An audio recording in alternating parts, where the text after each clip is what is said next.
agora, Pai, uma parte importante do culto, Pai amado, onde nós vamos ouvir a Tua palavra, porque, ó Deus, é através da Tua palavra que o Senhor opera todas as coisas em todos nós, em todas as nossas vidas, ó Deus. Então, ó Deus querido, este momento é um momento importantíssimo para todos nós, que o Senhor venha usar o pastor, ó Deus querido, que irá transmitir a Tua palavra aos nossos corações. A palavra é Tua, o Senhor já deu para ele, o Senhor já colocou no coração dele, agora ele vai apenas externar, ó Deus, aquilo que o Senhor tem falado com ele, Pai, para transmitir a Tua igreja. Mas eu quero fazer um pedido ao Senhor, ó Pai, que o Senhor traga cativo a nossa mente a Tua palavra, que nós possamos estar atentos, ó Deus, àquilo que o Senhor quer falar conosco, que o Senhor traga cativo o nosso coração, ó Deus, para que nós possamos não ser apenas ouvintes, mas sermos praticantes, colocar essa palavra em prática nas nossas vidas, porque é através dela que nós vencemos pela fé, em nome de Jesus Cristo. Amém. Podeis tomar assento, irmãos. Mais grato a Ti, mais grato a Ti, mais consagrado, ó faz-me, Senhor, mais humilhado e cheio de amor, mais-me, mais grato a Ti, mais grato a Ti. Graças a Deus, a paz do Senhor para os irmãos. Amém. Estamos alegres nesta noite. Quero já apresentar nosso irmão Antônio, que está aqui com a sua esposa, bem conhecido de toda a igreja. De vez em quando ele vem matar a saudade. O nosso irmão Antônio, ele é bem-vindo no nosso meio, irmãos. É verdade? Podemos dizer amém? Amém. Toda a sua família. Nós estamos alegres nesta noite, irmãos, porque o Senhor tem nos dado uma semana abençoada, né?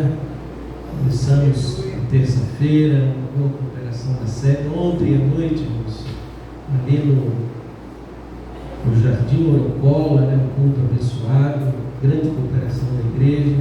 E uma coisa que eu percebi aqui nesta noite, né? Nesta semana, essa interação entre os departamentos, né? Os irmãos juntos, estavam ali obreiros, mocidade, círculo de oração, os varões.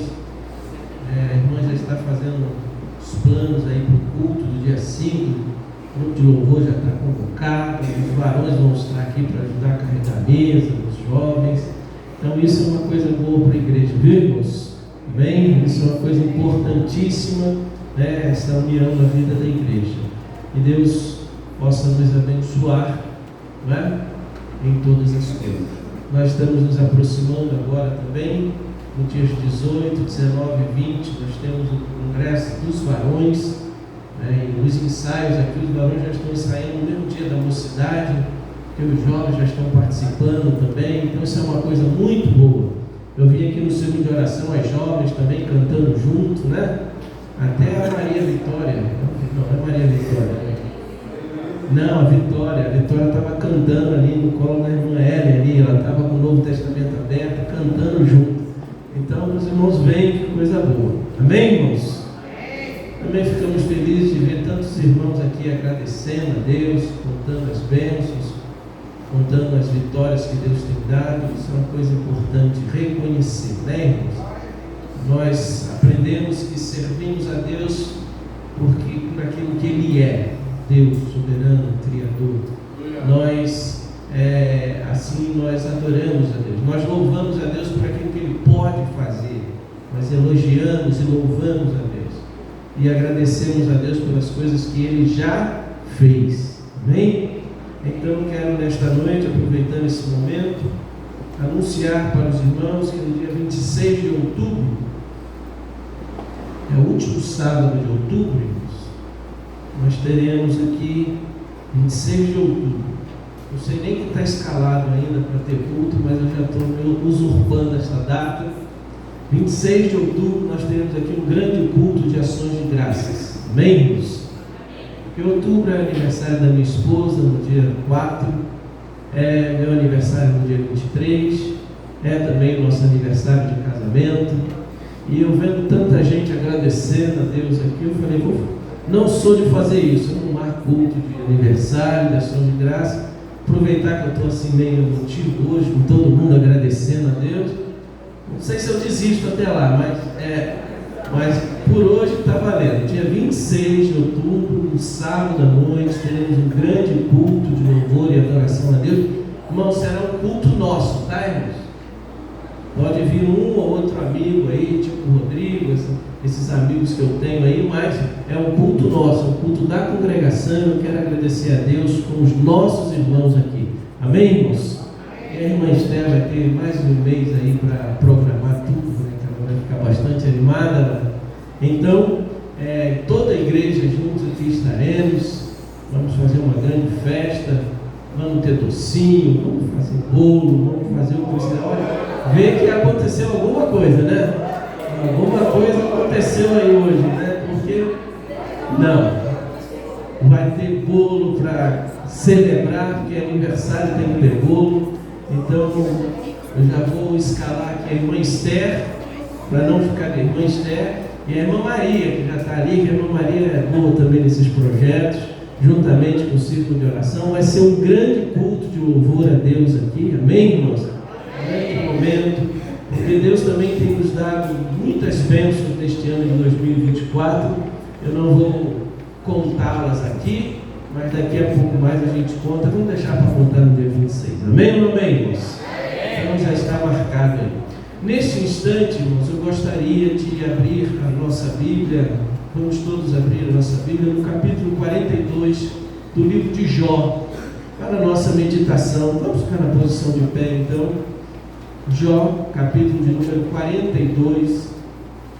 Este livro bem especial, bem conhecido. O personagem Jó é um personagem bem conhecido das Escrituras Sagradas, pela experiência que ele viveu com a família e com seus amigos e principalmente com Deus. Eu estava meditando estes dias nesse texto, na palavra de Deus. Todos acharam? Jó? Irmãos, são 17 versos. Pode parecer um pouco extenso, mas nós vamos ler. Nos acompanhe, por gentileza, né? Capítulo 42, verso 1 diz o seguinte. Jó está antes de Salmos, né? Acha Salmos, volta, você acha Jó pertinho, né? Amém?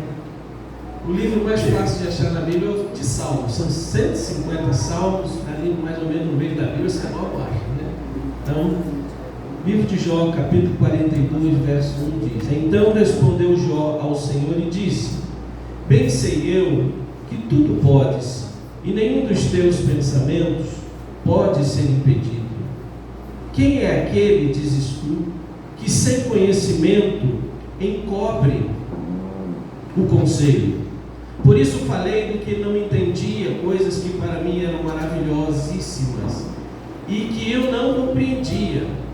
Escuta-me, pois, e eu falarei, eu te perguntarei, e tu ensina-me. Com o ouvir dos meus ouvidos ouvi, mas agora te veem os meus olhos. Por isso me abomino e me arrependo no pó e na cinza. Verso 7. Sucedeu, pois, que acabando o Senhor de dizer a Jó aquelas palavras, o Senhor disse a Elifaz, o temanita: A minha ira se acendeu contra ti e contra os teus dois amigos, porque não disseste de mim o que era reto, como o meu servo Jó. Tomai, pois, 7 bezerros e 7 carneiros, e ide ao meu servo Jó, e oferecei holocausto por vós. E o meu servo Jó orará por vós, porque deveras a ele aceitarei, para que eu vos não trate conforme a vossa loucura, porque vós não falaste de mim o que era reto, como o meu servo Jó. Então foram Elifaz, o temanita, e Bildade, o suíta, e Zofar, o nabatita, e fizeram como o Senhor lhes dissera, e o Senhor aceitou a face de Jó.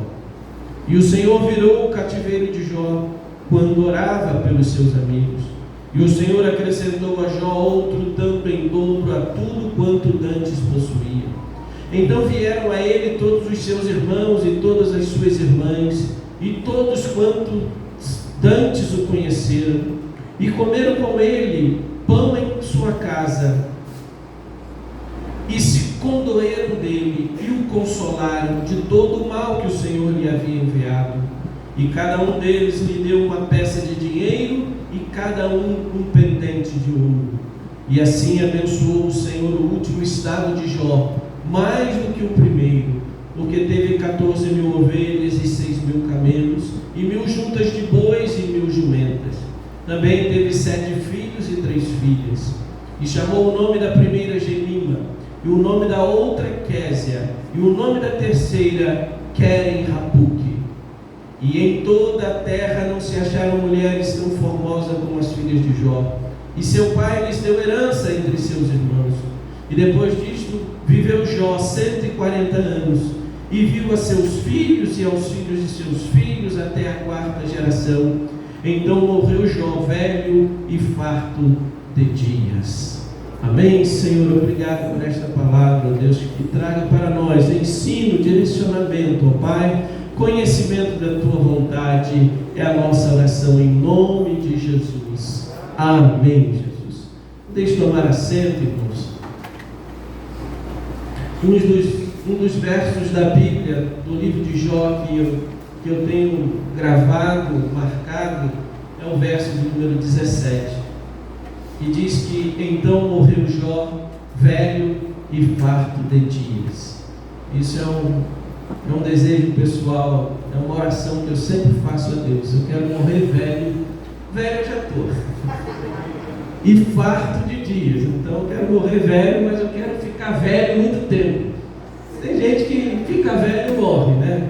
Mas eu quero morrer velho, mas um velho que viveu muito tempo da sua velhice, né?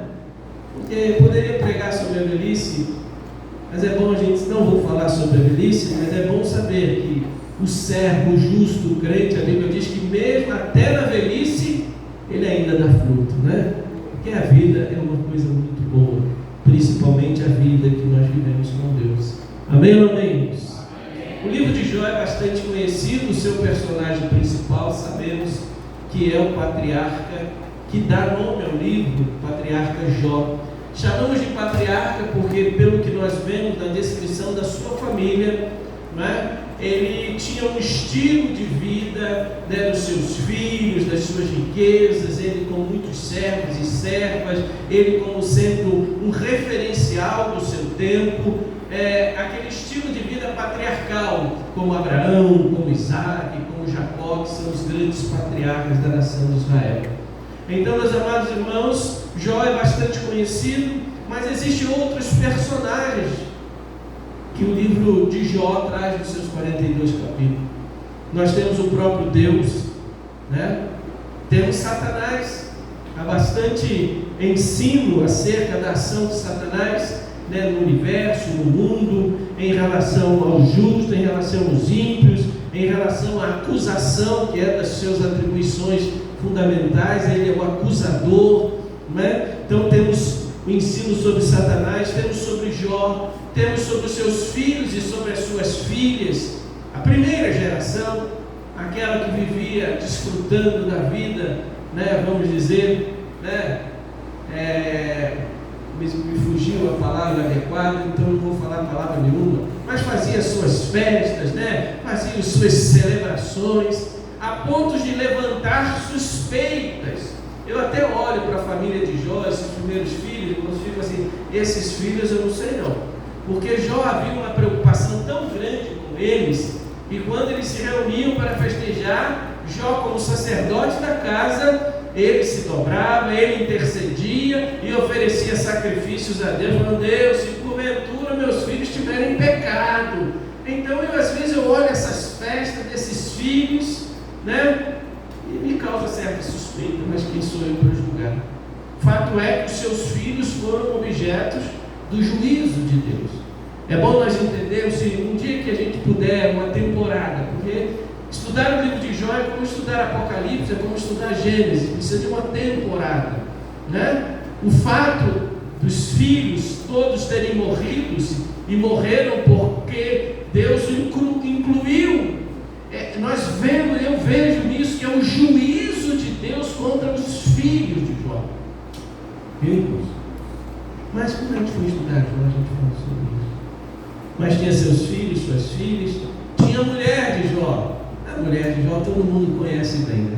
A segunda pessoa mais conhecida do livro de Jó é a mulher de Jó, né? E não vou entrar nos detalhes, pelo menos agora. O livro fala de que Jó tinha 3 amigos e aparece um quarto, muito interessante. Ele faz Bildad e Zofar, e o quarto amigo é um rapaz novo chamado Eliú. Ele aparece. Depois nós temos os irmãos e as irmãs de Jó. Não aparece no começo do livro, mas lá no capítulo 42 vai aparecer seus irmãos e as suas irmãs. E ainda os seus conhecidos. Havia amigos. Jó tinha família, tinha amigos e tinha conhecidos.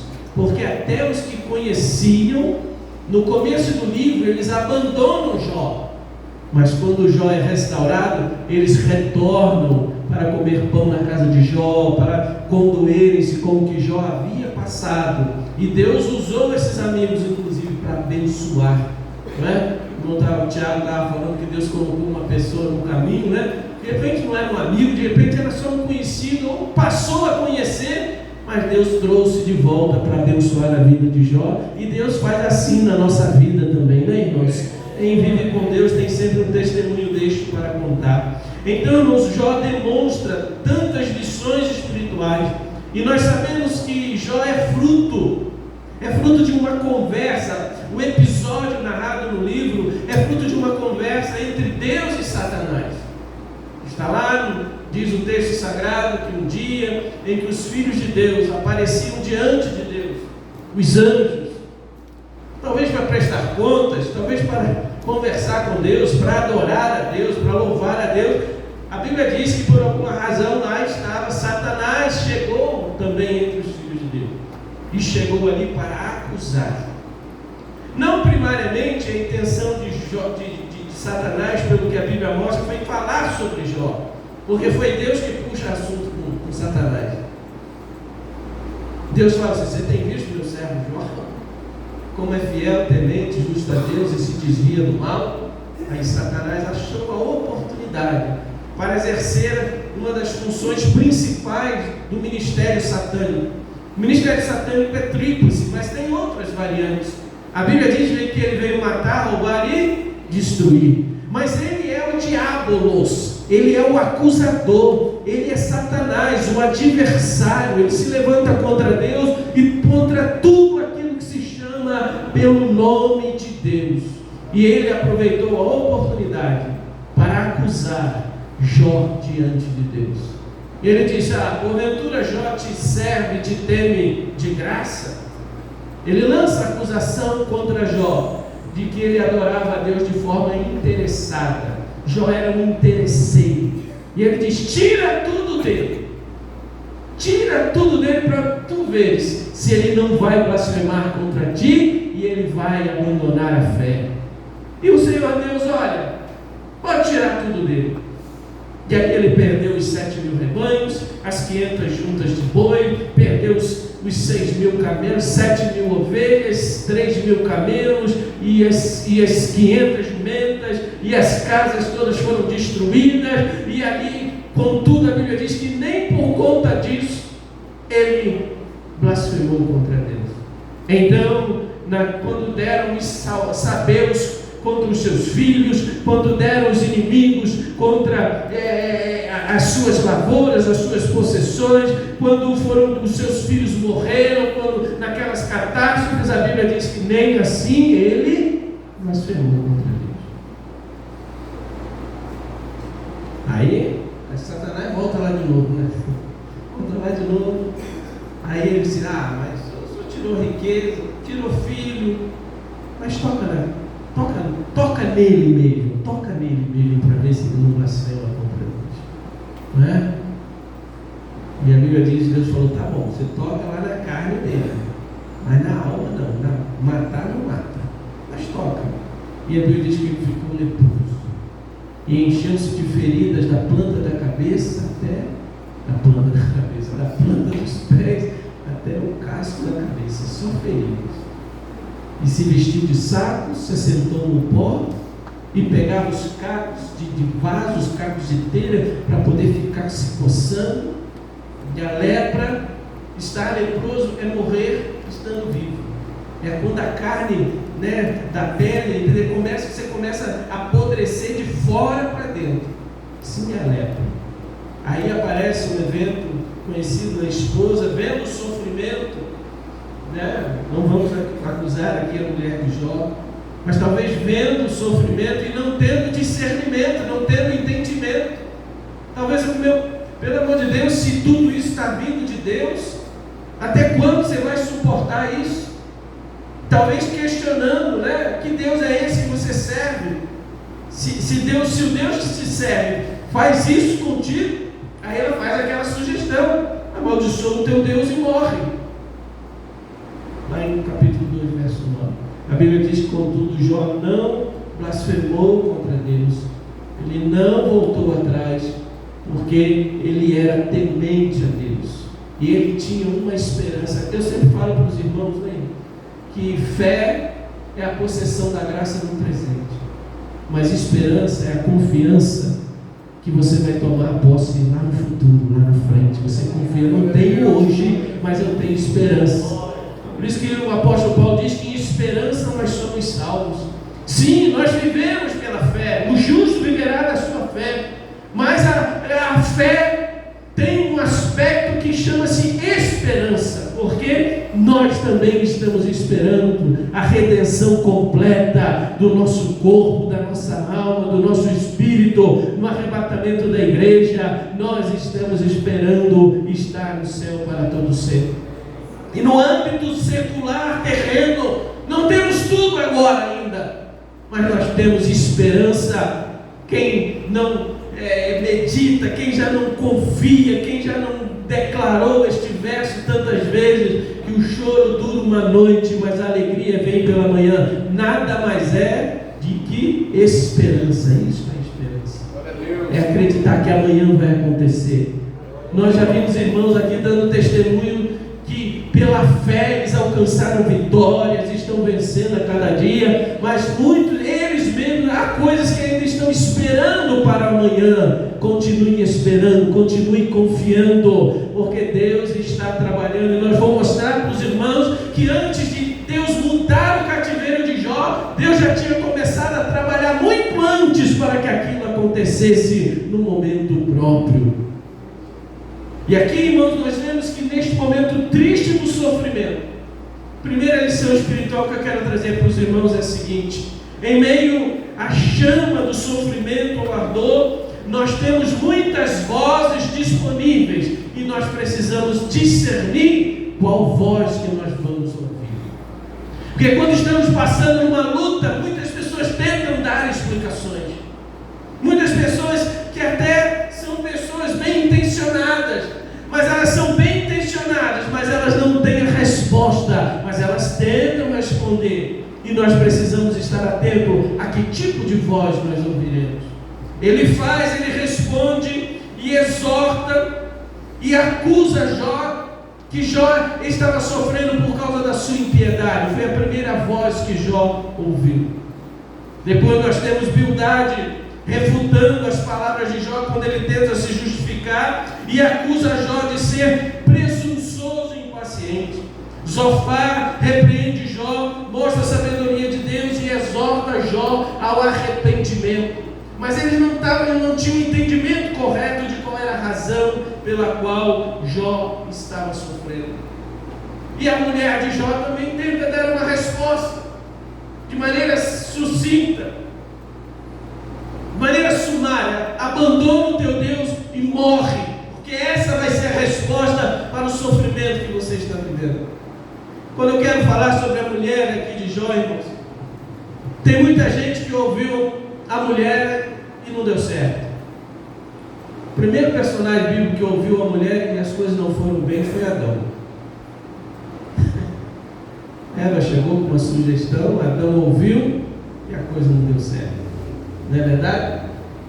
Eu lembro de uma outra mulher, e aí nós podemos citar aqui a própria mulher de Jó, que Jó, ela sugere algo a Jó, mas Jó não ouviu, e pelo fato de não ouvir, ele foi bem sucedido.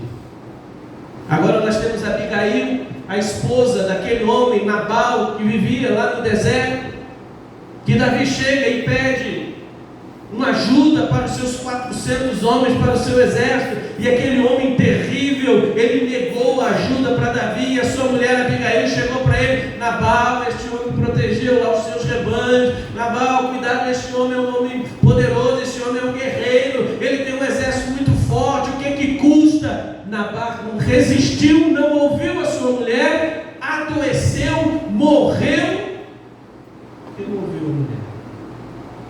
Mas eu estava falando com a irmã Esther essa semana que passou. Nós estávamos fazendo algo, fazendo um negócio, e eu acabei fazendo um negócio e alguma coisa que não me pareceu que estava certa, mas a Esther chegou para mim e falou: cara, isso está errado. Isso está errado. Isso está errado. Eu falei: não, mas não está, mas está errado. Mas não é isso, mas está errado. Aí eu lembrei, sabe de quem? Pilatos. E Pilatos, quando estava julgando Jesus, a mulher dele teve um sonho de noite, falou: Pilatos, não se envolva com esse justo. E a Bíblia diz que Pilatos não ouviu a mulher dele. Cláudia Drusila, o nome da mulher de Pilatos. E eu falei para Esther: tá bom, Esther. Perguntei a ela outro dia: você conhece Cláudia Drusila? Cláudia Drusila? É a esposa do irmão Benedito? Não, ela não falou isso, eu estou falando agora. Ela não falou isso, eu estou falando. E eu falei isso para ela, falei: não, eu voltei atrás, eu fui lá, falei, mandei rasgar o contrato, fazer um outro contrato, escrever como você está dizendo, porque você está certo, e o certo é esse, e Deus abençoou, não perdi nada em fazer isso. Mas mantivemos a nossa consciência tranquila, a nossa consciência pura diante de Deus, que aos olhos de todos.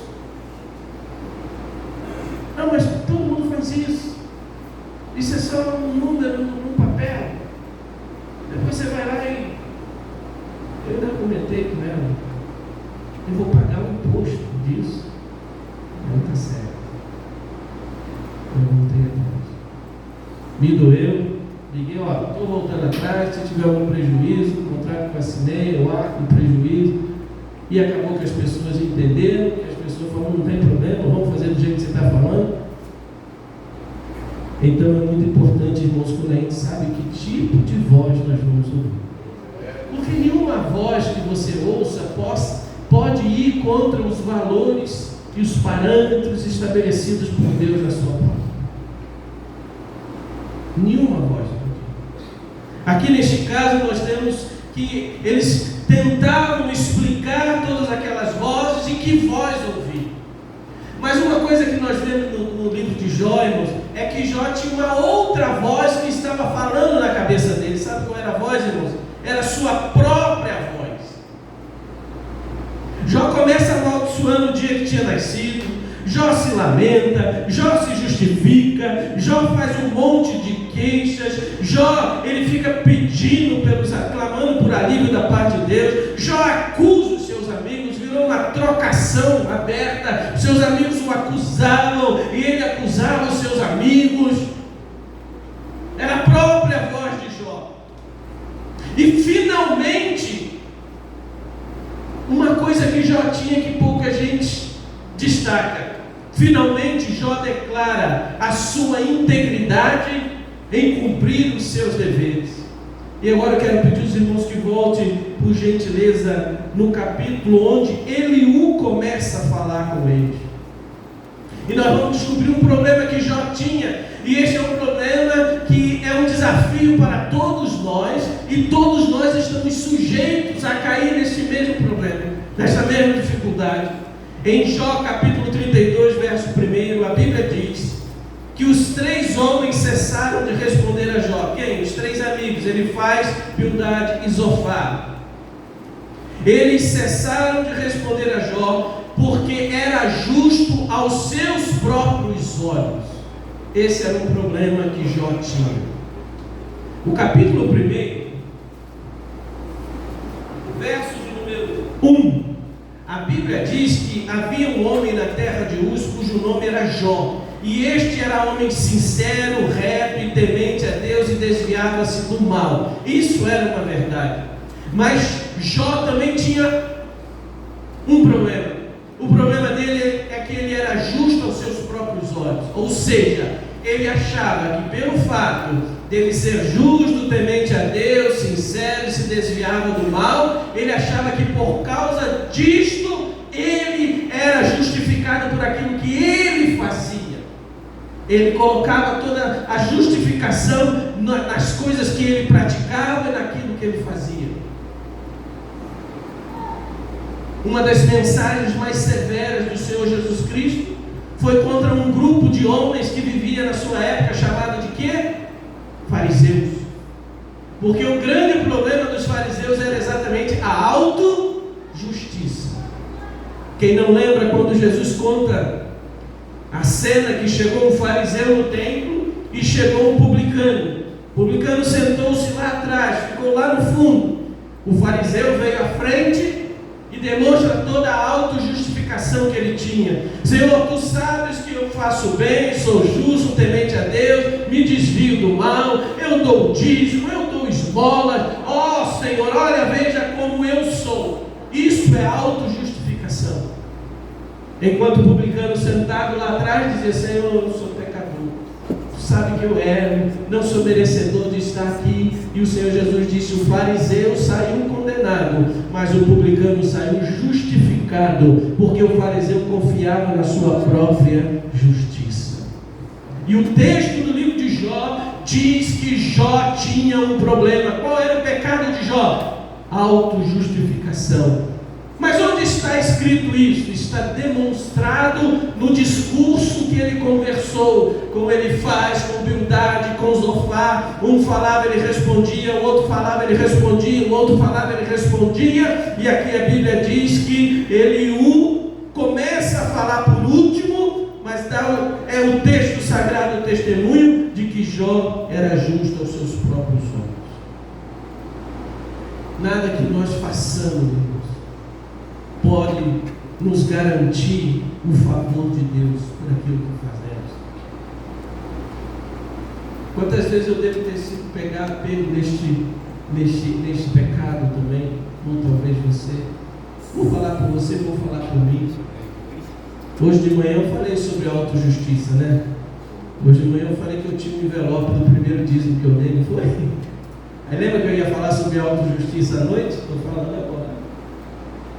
Guardar o primeiro envelope de dízimo quando eu tinha 12 anos de idade, no meu primeiro emprego, no primeiro salário, por exemplo. Isso é como uma autojustificação, né? Aqui está um símbolo, aqui está, né, uma memória. Uma memória para quem? Deus não precisa do envelope de dízimo. Eu é que preciso para dizer: porque eu fui dizimista a vida toda. Eu nada mais era um fariseu na frente do templo dizendo para Deus: olha, tu sabes que eu tenho sido dizimista a vida toda. Olha que envelope, trazer um envelope e mostrar para Deus. Isso é autojustificação. Por isso que quem tem essa atitude sai condenado, não sai justificado pelo próprio Deus. Porque quem confia na sua própria justiça não tem espaço da justiça de Deus na vida dele. E nada que nós pudermos fazer, os anos que nós temos de crente, os anos que temos de ministério, os anos que nós somos fiéis, eu sou aluno da escola dominical a vida inteira, isso é autojustiça. Não, você deve fazer sim. Jesus vai falar em Mateus 23, para os fariseus. Ele dizia: vocês dão o dízimo do endro, da hortelã e do cominho, mas despreza as coisas mais importantes da lei: o amor, a justiça, e a paz, a alegria, a misericórdia. Você despreza o que é mais importante e fica se auto-justificando. Mas Jesus completa dizendo: fazei estas coisas: justiça, paz, misericórdia, sem desprezar aquelas. Jesus está dizendo: continue dando dízimo, mas não despreze as coisas mais importantes da vida. Porque dar o dízimo não vai te justificar diante de Deus. Então nós já vemos que parte do que Jó viveu foi para Deus ensinar a ele acerca da autojustificação. Há outras lições que nós podemos aprender. Mas depois que todos falaram, até a própria voz de Jó soou na sua autojustificação, veio este mais novo, esse rapaz mais novo, e a Bíblia diz que ele deixa para falar por último, porque ele era o mais novo de todos que estavam ali. E por educação, por protocolo, se tem alguém mais idoso, os mais idosos falam primeiro, os mais experientes falam primeiro. Por isso que quando a gente era criança, na minha geração, e nós ensinamos aos nossos filhos, é chamar os mais velhos de quê? Senhor. Então Eliú fala por último. E Eliú é o único que fala. De todas as vozes, tirando o próprio Deus, Eliú é o único que está alinhado com Deus. Não vou entrar em detalhes por causa do tempo. Porque quando Deus manda os amigos de Jó oferecerem sacrifícios, ele manda Bildade e Zofar e ele faz. Não manda Eliú lá. Porque Eliú trouxe uma mensagem da parte de Deus. Até que, depois que Eliú falou, o próprio Deus respondeu a Jó. No capítulo de número 38, nós temos aqui a palavra do Senhor Deus dizendo: depois disto, o Senhor respondeu a Jó no meio de um redemoinho e disse: lembra do redemoinho? Lembra dos eventos naturais, né? Onde Deus se manifesta, Deus fala? Também lembrei logo de Elias, né? Elias estava na caverna, veio um fogo, Deus não estava no fogo, né? Veio um terremoto, Deus não estava no terremoto. Aí veio uma brisa leve, e naquela brisa leve ouviu-se a voz do Senhor Deus. Todos falaram, e agora no meio de um redemoinho, o Senhor Deus responde a Jó. E ele respondendo a Jó, Jó vai concluir o seu capítulo, o seu livro no capítulo de número 42, com o testemunho que ele dá. Com ouvir dos meus ouvidos eu ouvi, mas agora os meus olhos te veem. De tudo isso que nós já falamos até agora, irmãos, o que é importante? Nós levarmos como lição, quando enfrentarmos o dia a dia, quando enfrentarmos os desafios da vida, escolha, primeira grande lição, escolha que voz você vai ouvir. Escolha que voz você vai ouvir. E outra coisa, preste bem atenção, que Jó nos ensina: cuidado com a sua própria voz, cuidado com o seu próprio pensamento, cuidado com as suas próprias concepções, cuidado com aquilo, mas eu sempre vi, cuidado até com isto, compare sempre com a voz de Deus. Jó não tinha Bíblia Sagrada, Jó não tinha Antigo nem Novo Testamento. Aliás, tem-se pelos estudiosos que Jó tenha sido o primeiro livro escrito da Bíblia. Então Jó não tinha escritura, mas nós temos a palavra de Deus, está aqui na sua mão aí, toda a voz que você ouvir, e inclusive a sua própria voz, porque quando somos justos aos nossos próprios olhos, nós sempre achamos um jeito, né, de achar, não, que é assim, porque isso, porque eu estou assim, porque eu estou assado, porque assim é melhor, porque é assim que eu penso, é assim que eu acho. Como dizia lá no Rio de Janeiro, amigo meu não tem defeito, inimigo se não tem defeito eu arrumo para ele. Fazendo uma paráfrase para uma situação como essa, quando eu estou numa determinada dificuldade, todo mundo à minha volta é culpado, menos eu. Então, se você tem que ter cuidado, tenha cuidado com a sua própria voz. Compare sempre com os valores bíblicos, com a voz de Deus. Como Jó não tinha Bíblia, Deus apareceu no redemoinho para falar com Jó. E nós agora temos as Escrituras Sagradas, a palavra de Deus. Nem na sua própria voz você confie. Confie e ouça a voz de Deus que está na sua palavra. Seguindo aqui para nós encerrarmos, o capítulo de número 42 nos traz algumas lições adicionais. A primeira é que a experiência com Deus vai produzir mais fé, mais relacionamento, mais entendimento do que a informação. Jó tinha informação sobre Deus, por incrível que pareça. Tinha informação sobre Deus, mas não tinha experiência com Deus.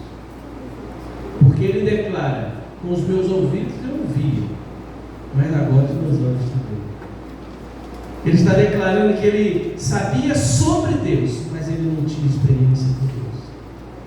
A Bíblia me faz lembrar um outro homem chamado Paulo, antigo Saulo de Tarso. Ele tinha muita informação sobre Deus. Ele diz: olha, eu sou fariseu dos fariseus, sou cumpridor da lei mais do que ninguém.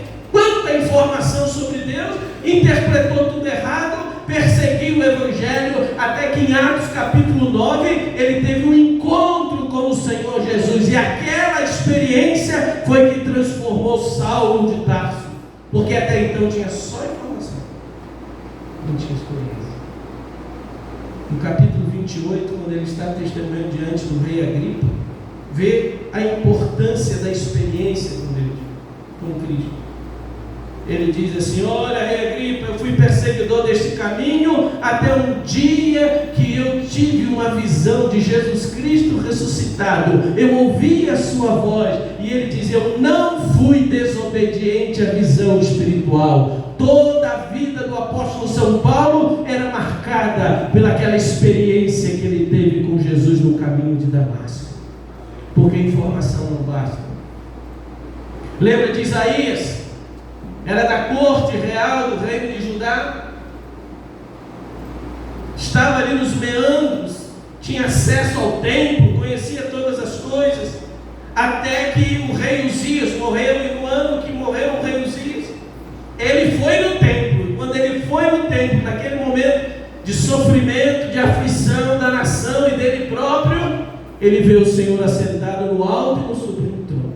Até então Isaías tinha informação sobre Deus, não tinha uma experiência pessoal com Deus, mas ele viu o Senhor assentado no trono, e os querubins que estavam ali, os serafins que estavam diante dele, tiraram uma brasa de altar, purificaram os lábios de Isaías, e Deus clama do céu do trono, dizendo: a quem irei, a quem há de ir por nós? E ele diz: eis-me aqui, envia-me a mim. A partir dali, Isaías teve uma experiência com Deus, porque a informação não basta. Por isso que Jó diz: com os meus ouvidos eu ouvia, mas agora os meus olhos te veem. Fato é que esta experiência, para Isaías veio de uma forma, para o apóstolo Paulo veio de outra forma, para Jó veio através de um sofrimento intenso. Mas ele conheceu a Deus, os seus olhos agora podem contemplar a ação de Deus, ouviu a voz de Deus, e ele agora tinha uma experiência além, muito maior do que só informação. Muitos de nós também vivemos por informação há muito tempo. E não é só crente como eu, que me batizei aos 13 anos de idade, fui criado na igreja, meu pai e minha mãe já eram cristãos, aluno da escola bíblica dominical, meu pai pastor de igreja, presbítero, obreiro a vida toda. Com os meus 19 anos eu estava trabalhando no Exército Brasileiro, no último quartel que eu trabalhei, Avenida Duque de Caxias, 1º Batalhão de Comunicação do Exército, e eu sofri uma perseguição intensa, do coronel, do comandante do batalhão, o nome dele era Coronel Oli, intensa, me escalava assim, me constrangia, me expunha diante até, eu lembro um dia que a gente estava fazendo uma cerimônia e o batalhão inteiro estava passando em marcha diante do comando, e os oficiais, eles usam uma espada, que é uma espada só para cerimônia. Ninguém nunca tem espada hoje em dia, nem naquela época. Mas você vai com a espada assim, bastante garbo, de repente quando você passa em frente ao coronel, você tem que apresentar armas.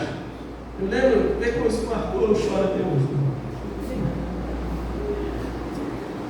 E quando eu peguei aquela espada, empunhei, levei diante da face, levantei e estendi, deve ficar 45 graus para o lado e sem olhar, olhando para frente. O coronel está aqui.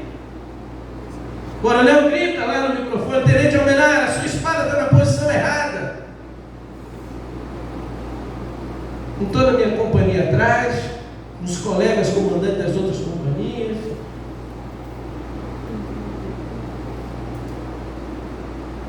Aí um dia, numa reunião com os comandantes, perguntei: Tenente Almenara, quantos talheres tem lá na sua subtenência?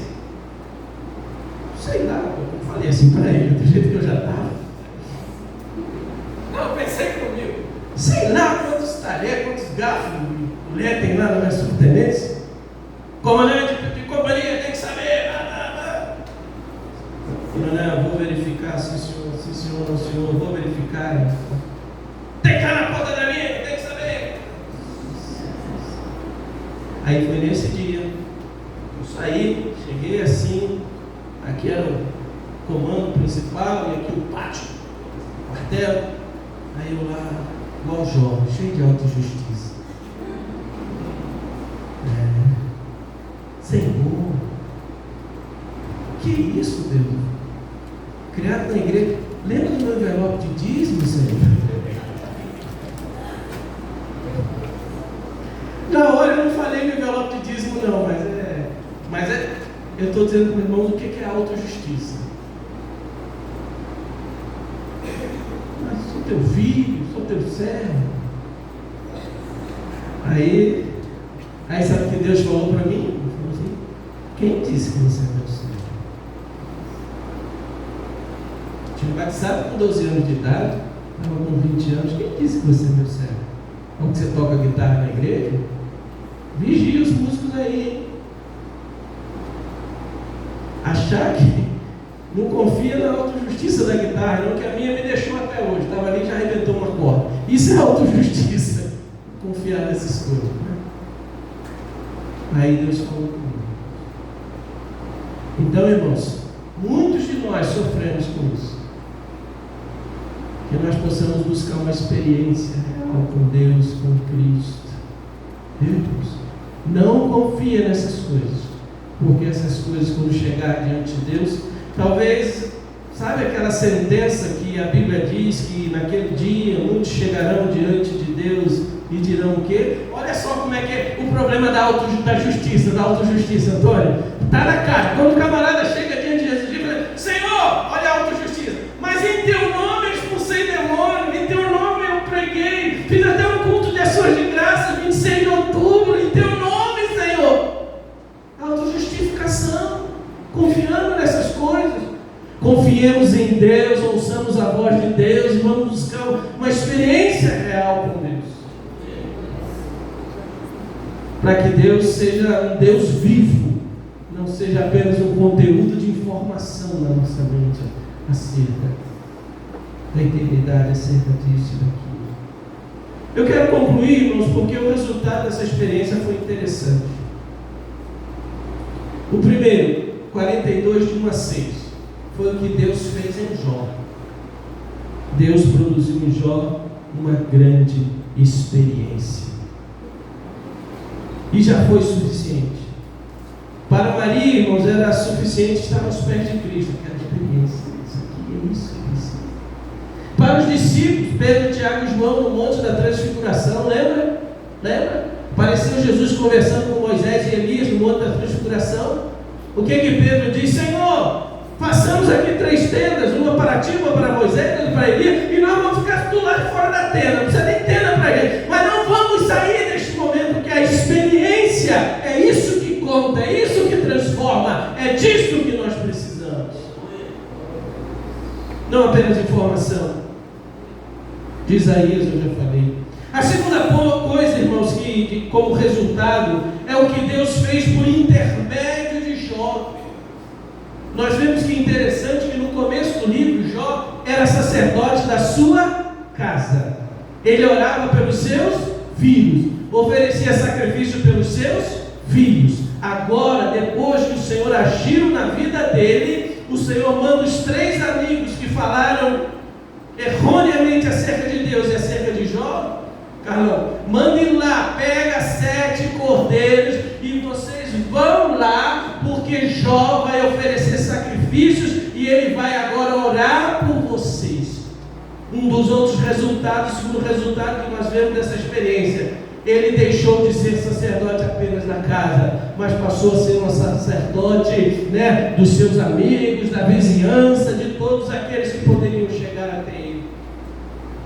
Porque muita gente só foca na parte final, é o que Deus fez para Jó. O verso 10 diz que Deus deu em dobro tudo aquilo que Jó tinha. E se você contar, a única coisa que ele não deu em dobro foi a mulher, bastou aquela, era a mesma mulher, estava lá. Mas Deus deu de novo 7 filhos e 3 filhas. Agora os bens materiais de 3.000 ovelhas passaram a ser 6.000. De 7.000, se não me engano, camelos passaram a ser 14. De 500 juntas de boi passaram a ser 1.000. De 500 jumentos passaram a ser 1.000. Deus deu realmente tudo em dobro. E Deus fez isso, a Bíblia diz, enquanto ele orava pelos seus amigos, diz o verso 10. E o que Deus me falou acerca dessa questão, irmãos? Já falei do inventário, já falei dos filhos, e falei do verso mais especial para mim do livro de Jó, que é o 17, que Jó morreu velho e farto de dias. Tudo isso Deus fez na vida de Jó, como resultado daquela experiência. Mas Deus me falou algo esta tarde. Não confunda a graça comum de Deus com a bênção espiritual daquele que tem uma experiência com Ele. As irmãs cantaram, se não me engano, foi sobre a presença, foi o ciclo de oração, a presença de Deus, a presença de Deus. Tem muita gente confundindo graça comum com bênção de Deus. O que é graça comum? É a capacidade que Deus dá a todos os homens na face da terra de prosperar, de aprender, de empreender, de ser sábio. Tem muita gente servo do inimigo, adorador de Satanás, idólatras, que estão prosperando, mas prosperam demais nesse mundo. Mas isso é graça comum. A pessoa estuda, a pessoa aprende, a pessoa tem habilidade, a pessoa empreende, a pessoa investe. Mas isso não é bênção de Deus. Isso é graça comum. A bênção de Deus começa com uma experiência pessoal. Jó diz: eu agora os meus olhos te veem, porque antigamente eu só ouvia falar, eu só tinha informação. O segundo passo que nós vimos como resultado foi que Jó se torna um sacerdote, um servo de Deus. Porque Deus falou com os amigos, não foi Jó que foi lá: vem cá, amigos, que eu vou orar por você. Deus falou: vocês vão lá, que Jó vai orar por vocês. Jó agora é um servo de Deus, é um sacerdote para a sua geração, para o seu tempo, para os seus amigos. Veja que as coisas que Deus faz, embora nós só enfoquemos a parte final, Deus fez muito mais e fez primeiro, porque se essas coisas não acontecessem, de nada valia toda a prosperidade que Jó teve.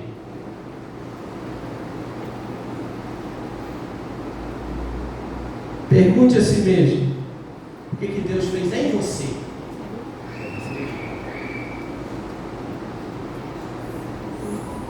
Pergunte aí, você e o seu coração, o que Deus fez em você?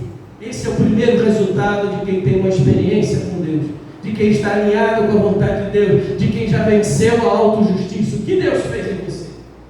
Segundo, o que Deus fez e o que Deus está fazendo através de você.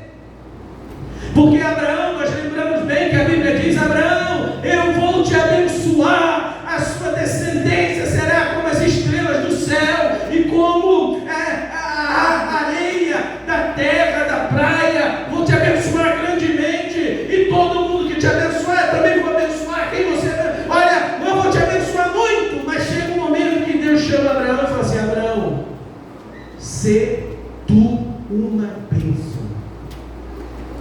Uma coisa é ser abençoado, outra coisa é ser bênção de Deus para a vida das outras pessoas. Foi o que Jó, foi o que resultou desse drama de Jó com Deus e com seus amigos. Ele se tornou um sacerdote, não apenas do seu lar, mas também dos seus amigos, de Deus que estavam à sua mão. Ou seja, Deus fez nele e Deus fez por intermédio dele. E por último, irmãos, Deus fez para ele. Até os seus amigos que haviam abandonado ele, os seus parentes, aqueles que o conheciam, o que Deus fez? Trouxe todos eles de volta. Cada um trouxe um dinheiro, cada um trouxe um pendente de ouro e enriqueceu a Jó, de tal maneira que ele se tornou mais rico ainda do que era. Mas cumpre-se aqui as palavras do Senhor Jesus, que diz o seguinte: buscai primeiro o reino de Deus e a sua justiça, e as demais coisas vos serão acrescentadas. Toda a parte final da história de Jó são demais coisas. O que Deus fez em Jó foi muito maior. O que Deus fez através de Jó foi muito grande. E é isso que nós devemos fazer. Não meça a bênção de Deus por aquilo apenas que você tem tido de prosperidade, de êxito.